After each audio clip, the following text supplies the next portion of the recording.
Hey friends, if you wish to use widgets on your Windows 11 computer, then please watch this video. I will guide you through the procedure. Now the widgets appear at the left bottom corner of the screen, but if they don't appear, then right click in the taskbar and select taskbar settings. The reason is that I have disabled them and all you need to do is turn on the switch. Now once you have turned on the switch, the widgets will appear. Click on it and all of the widgets are here. So you can access news here, and you can also access news on the right pane.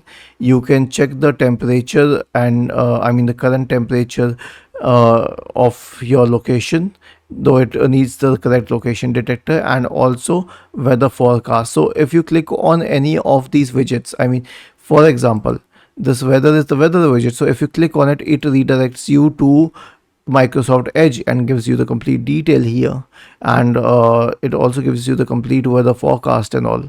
So this is one part. Then you can check the stock markets, you can check the situation with the traffic right at that point of time, and other than this you can also check other news and access Microsoft games here. And if you wish to change the settings, then click on the settings icon, and then you can add more widgets using this one. For example, you can add the family safety widget, which is very beneficial. Simply click on pin and it has been added, and you can also remove them by unchecking that pin here. And then you can enable notifications on the widgets, but I don't like the notifications, so I will remove them.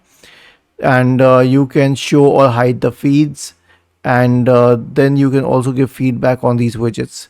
Was this helpful? If yes, then please subscribe to the channel, and if not, then let us know in the comment section of this video on how we could help you further. Thank you for watching this video and have a nice day.